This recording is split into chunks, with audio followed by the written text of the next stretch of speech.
It is Youth Month in South Africa, and I just wanted to take this opportunity to wish all the youth a happy Youth Month. And I'm hoping that you're using this period to actually assess what it means to be youth in this era of life, right? So, one of the things or questions that I normally get from the people who follow the work that I do is, how do I find my purpose? And I thought, now that it is Youth Month, maybe we should just tap into the youth in us who are adults, right? And talk about what is your purpose and how do you find your purpose, right? So my message for today is unlearn your way to purpose. I am Pulaa Montz, your inner voice magnified. You know, I believe in order for any of us to find what their purpose is, especially in your adulthood, you need to unlearn certain things that you learned when you were brought onto this earth. So finding your purpose is not a matter of learning what you must become. It's a matter of going back to who you are. So in order to revert back to yourself, you need to unlearn some of the things that your environment taught you. You know, I heard Dr. Miles Monroe saying, purpose is the original intent. So the original intent for something being created.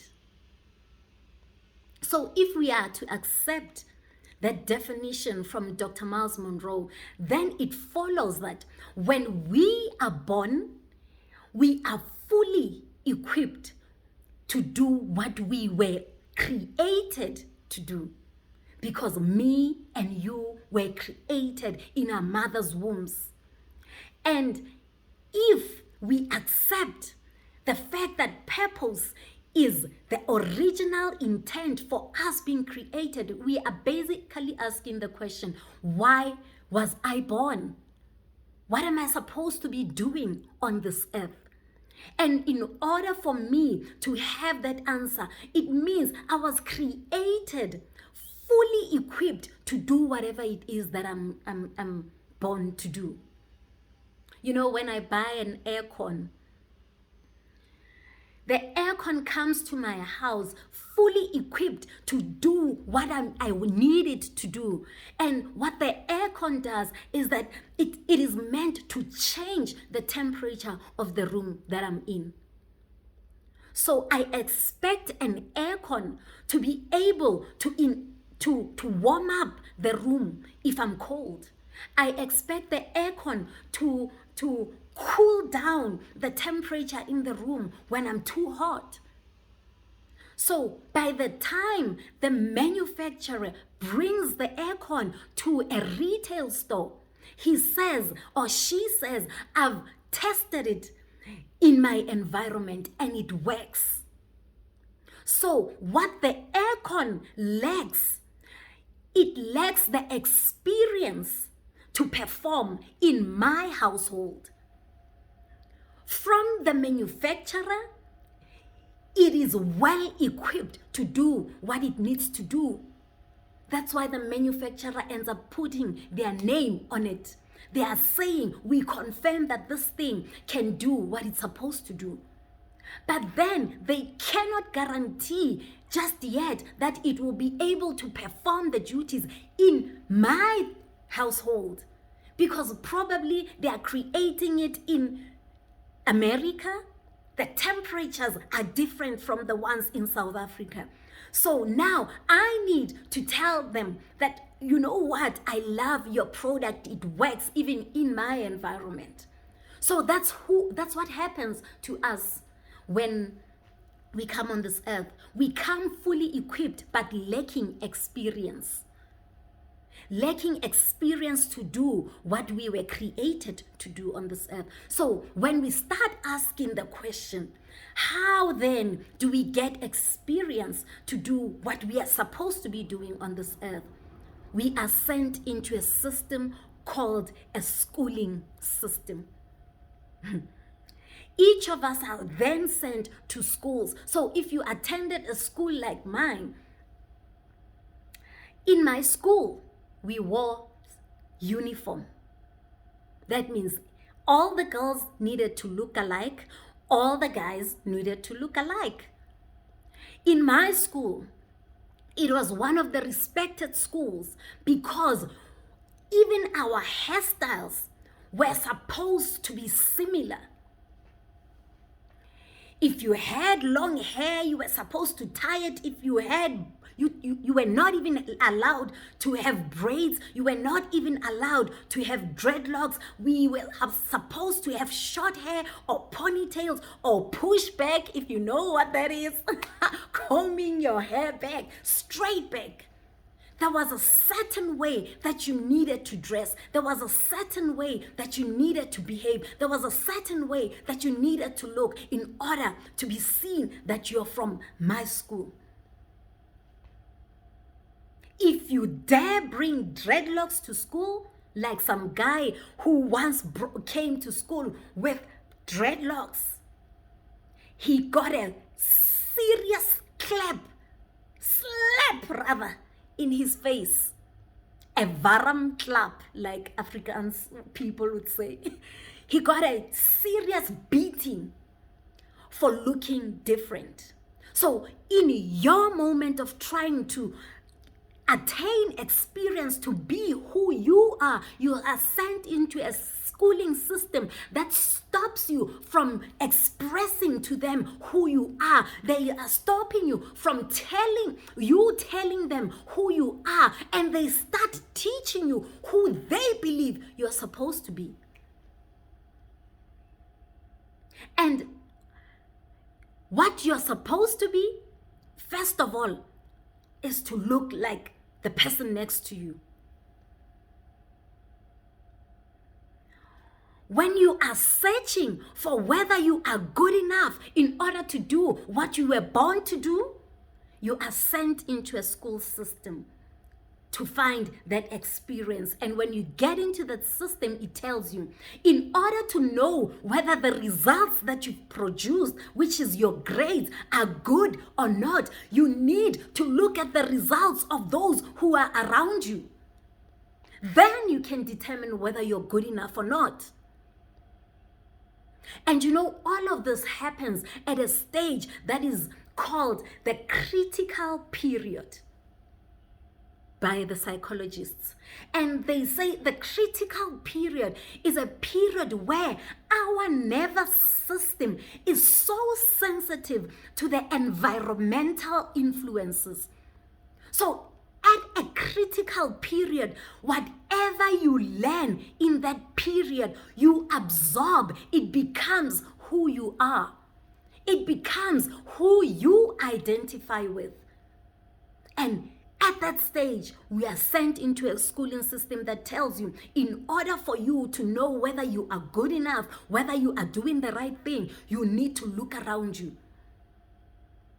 Compare your behavior to that of others. And if it's different, know that you are not good enough.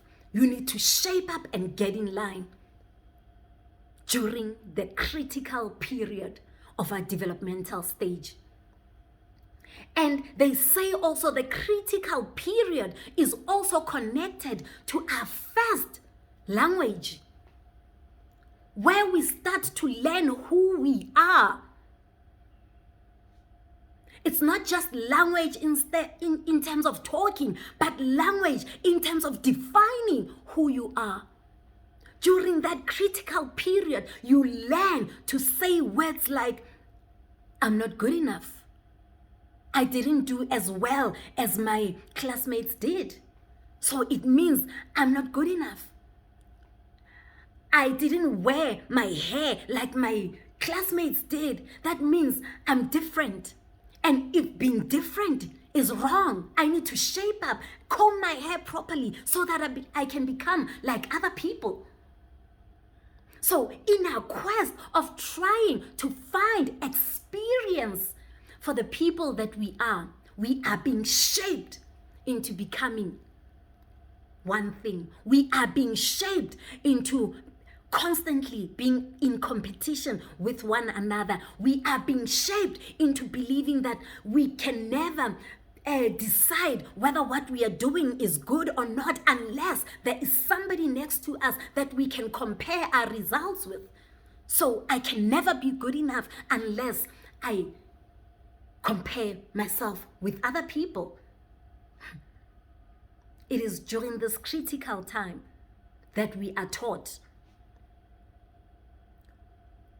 to neglect who we were created to be and adopt who we are told we are supposed to be. So because we learned these lessons during a critical developmental period, now we are in our adulthood. We still believe in order for me to know that I'm succeeding, I need to look at my car. How does it compare to my neighbor's car?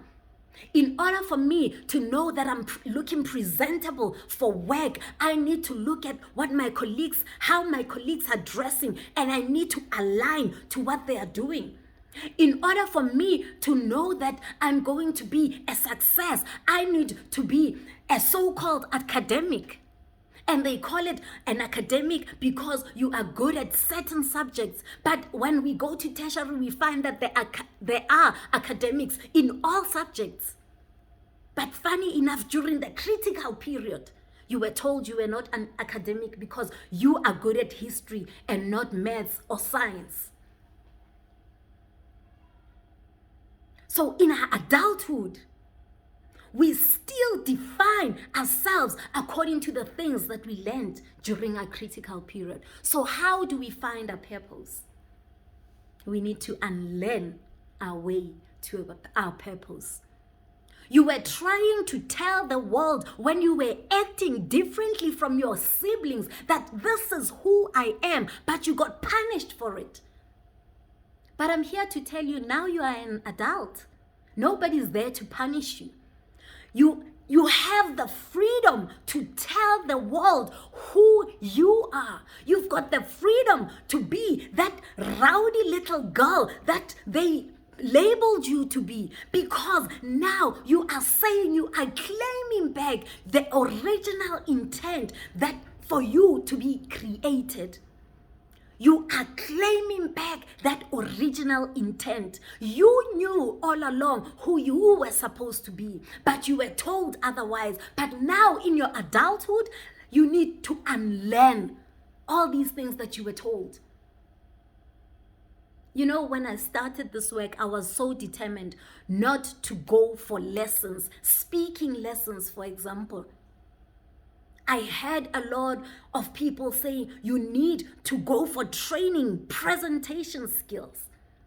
I said, I'm intentionally not going for presentation skills. I'm intentionally not going for speaking skills courses, because I don't want to be shaped into the person that I'm not. I don't want to be told how I'm supposed to deliver these messages that I need to deliver, because nobody can tell me how I'm supposed to deliver them. These messages come from within. I was born with this message in me, but now it is up to me to share with the world how this message is supposed to be delivered. So it is your time to be a rebel. Tell the system you are not going for training because you know how you want to deliver yourself to this world. You know what you're supposed to be doing, and you're going to do it without the training.